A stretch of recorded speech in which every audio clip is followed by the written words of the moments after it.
अपन बात कर रहे थे गोबर की खाद के बारे में। अब गोबर की खाद के बारे में बात करूंगा तो ये बात होगी कि भाई अपन गोबर की खाद कम डालते हैं और क्या डालते हैं, वो तो है। इसके अलावा अपन क्या करते हैं, दवाई भी है, ठीक है। टुकड़े होते हैं ना वो डालते हैं खेतों में ज्यादा। मतलब नॉर्मली जो गोबर डालते हैं, गोबर की खाद नहीं डालते। अब आप ये कहोगे कि ऐसा क्या है, हम तो हमारे दादा परदादा सारे लोग ऐसे ही करते हैं। उन्होंने क्या काम किया, उसको खाद का नाम दिया गया। पशुओं ने जैसे कोई भी गोबर किया उसको ला करके आपने कुंडी थी या रोड़ी थी उसके अंदर आपने डाल दिया और वहां से उठा करके आपने क्या किया, खेत में डाला। और आपने ये भी देखा होगा कि अगर आपका गोबर की खाद अगर आपकी सड़ी हुई नहीं है तो उसको सड़ाने के लिए दीमक क्या करेगी, उसको खाने का काम करती है। ठीक है, नेचर के अंदर बहुत सारी चीजें ऐसी है वो क्या करती है, अपना काम स्टार्ट कर देती है। अगर आपकी जो गोबर की खाद है वो अच्छे तरीके से सड़ी हुई गली हुई है तो उसको काम करने की आवश्यकता नहीं है, वो काम करेगी नहीं, क्योंकि वो कहेगी कि भाई ये तो ऑलरेडी इसका काम किया हुआ है।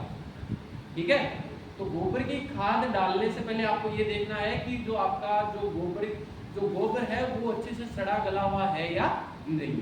अब फिर बात आती है कि गोबर को कैसे पता लगाएं कि आपकी जो गोबर की खाद है वो अच्छे से तैयार है या नहीं।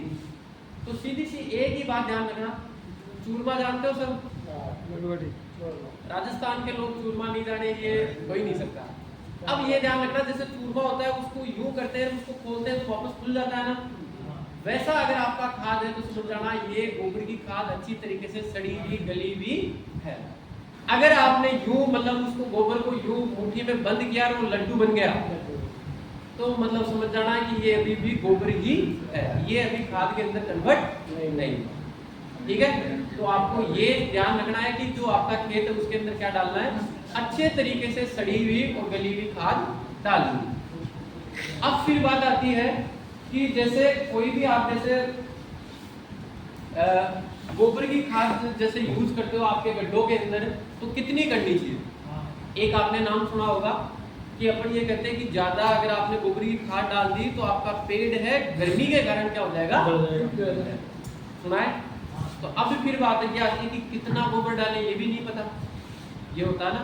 तो कितना डालना है तो आपको ये ध्यान रखना है कि जितना आपके जैसे मान लो मिट्टी डालोगे, जैसे मान लो आपने जो आपका गड्ढा किया हुआ है जैसे ड्रिल मशीन से करवाते हो तो बड़ा गड्ढा होता है, तो उसके अंदर क्या करना है, एक आपने सड़ी हुई गली हुई गोबर का जैसे गमला ले लिया भरा हुआ और एक आपने ले लिया नॉर्मल जो आपकी मिट्टी थी, दोनों को क्या किया आपने अच्छे से मिक्सअप किया। उसके बाद क्या करते हैं उसको गड्ढे के अंदर भरते हैं। और बात की जाए तो अपने जैसे दवाई वगैरह होती है इंसेक्टिसाइड वो भी उसके अंदर मिलाते हैं, जिससे क्या होगा कोई भी कीट वगैरह होगा वो क्या हो जाएगा, मर जाएगा। या फिर दीमक की दवा यूज करते हैं, कौन सी जनरली अपन क्लोरोपाइरिफॉस यूज करते हैं, उससे क्या होगा दीमक वगैरह होगी वो भी क्या हो जाएगी, मर जाएगी। ठीक है, अब फिर बात आती है कि पेड़ पौधे लगाने कैसे लगाए। हाँ ये देखो अच्छी बात कही। अब इसके अंदर ये इन्होंने बहुत अच्छा क्वेश्चन पूछा है कि कैसे पता लगाएं कि कितना तो गहरा होना चाहिए, कितना चौड़ा होना चाहिए, कितना लंबा होना चाहिए। तीनों चीजें काम आती है ना। जैसे मान लो ये बोतल है तो गड्ढा कितना तो गहरा होना चाहिए, कितनी उसकी लंबाई, कितनी उसकी चौड़ाई होनी चाहिए। तो ये तो बहुत अच्छा क्वेश्चन पूछा है। तो आपको जहां ताली बजानी चाहिए वहां तो तुम लोग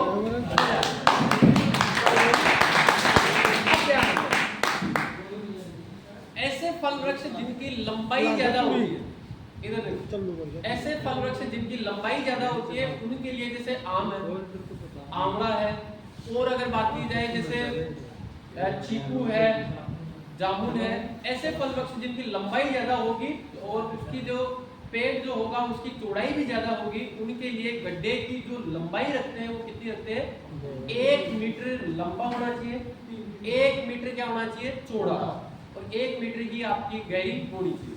मतलब तीनों चीजें कितनी होनी चाहिए, एक। अब आप ये कहोगे कि हम तो क्या करते हैं, इतनी जड़ें आती है जामुन के अंदर, इतनी थैली आती है और ऐसी कोशिश करते हैं कि वो ऐसे का ऐसा अंदर चला जाए, वो थैली अंदर चली जाए, बस अपना काम हो गया। अब वो जाने उसका काम करें। ऐसा क्यों नहीं करना चाहिए, बड़े गड्ढे क्यों खोदने चाहिए। अब देखो जैसे मान लो ये आपके जामुन का पेड़ है। अब उसके अंदर क्या होगा, जैसे ही उसकी जड़ें बाहर निकलेगी और बाहर की तरफ क्या होगी, कठोर परत होगी जिसके अंदर उसकी जड़ें अच्छे से जाएगी। अगर आपका गड्ढा जैसे मान लो इतना चौड़ा है और आपका ये जैसे मान लो आपने जामुन लगा दिया, आपका गड्ढा इतना चौड़ा, तो आपने इतनी मिट्टी भी साइड की निकाली है, तो आपकी जो मिट्टी होगी वो क्या होगी, थोड़ी लूज होगी या भुरभुरी होगी। अब ये बताओ कि भुरभुरी मिट्टी होगी तो उसके अंदर जड़ें जाने में क्या होगी, उसको आसानी रहेगी, तो पौधे के अंदर वृद्धि ऑटोमेटिकली क्या होगी, ज्यादा होगी, तेज होगी। सही बात है। अब फिर बात आती है कि एक अपन क्या करते हैं, 1.5 मीटर लंबाई, चौड़ाई और गहराई ये किसकी रखते हैं, ऐसे फल वृक्षों की रखते हैं जिनकी जो लंबाई और चौड़ाई क्या होती है, मध्यम आकार की। मध्यम आकार से बात की जाए जैसे आपका नींबू है, ठीक है, नींबू के अलावा अमरूद की बात की जाए, जो मध्यम आकार के जो फल वृक्ष होंगे उनके अंदर अपन क्या करते हैं, जो पौधे की जो आपका गड्ढा होगा उसकी लंबाई, चौड़ाई और गहराई क्या करते हैं, अपन 1.5 मीटर तीनों चीजें रखते हैं। इसके अलावा फिर बात की जाए जैसे केले की बात की जाए, जैसे केले की खेती तो नहीं होती लेकिन अपन चर्चा करते हैं तीनों चीजों। केले की बात की जाए, इसके अलावा आपने नाम सुना होगा फालसा, फालसा की बात की जाए, अंगूर की बात की जाए, इनके अंदर ये क्या होंगे आपके, जैसे पपीते की बात की जाए, पपीता तो क्या होगा, छोटा ही होता है। तो ऐसे फल वृक्षों के लिए अपन कितनी लंबाई, चौड़ाई और गड्ढे की गहराई कितनी रखते हैं, 50 सेंटीमीटर, मतलब आधा मीटर। आधा मीटर आपका गड्ढा जो होगा वो लंबा, चौड़ा और गहरा होना चाहिए, ठीक है। अब मुझे ये बताओ, क्या किसान एक फीता लेगा और हर जगह कैसे जाएगा, यूं जाएगा क्या? अच्छा, सर ने बताया था ये 50 सेंटीमीटर, अच्छा 40 ही हुआ है।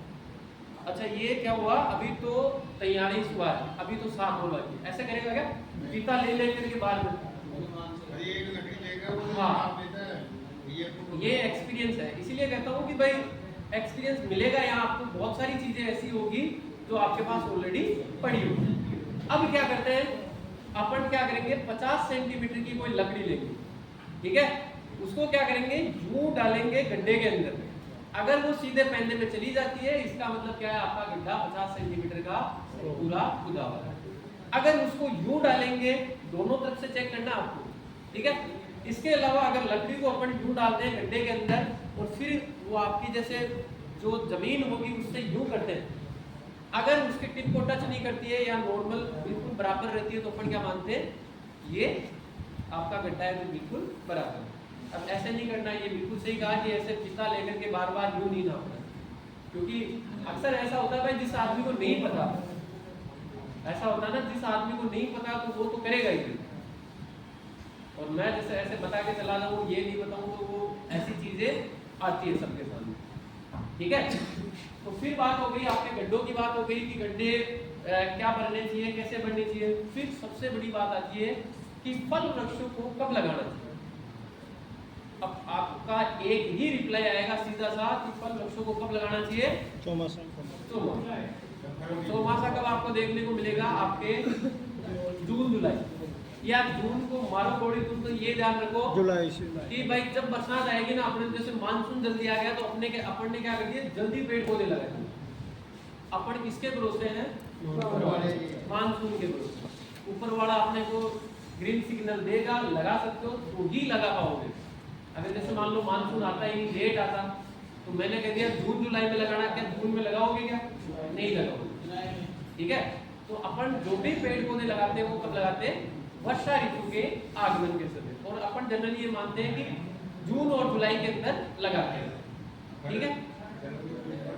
हाँ, थोड़ी आपकी जो जमीन होगी उसमें जो हीट होगी या गर्मी होगी वो जैसे बरसात के बाद में निकल जाती है, तो उसके बाद आप पेड़ पौधे लगाओगे तो वो अच्छे से चलेगी, ठीक है।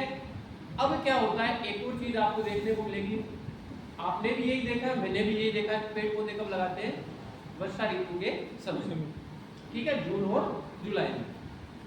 जिन लोगों के पास पानी की व्यवस्था है और गर्मी ज्यादा नहीं है, राजस्थान के अंदर तो अपन वर्षा ऋतु के समय लगाते हैं। जिन लोगों के पास पानी की व्यवस्था है और गर्मी ज्यादा नहीं पड़ती, वो लोग पेड़ पौधे कब लगाते हैं। आपने ये नाम सुना होगा कि जैसे बसंत पंचमी के आसपास जैसे चेत के अंदर आपने ये नाम सुना होगा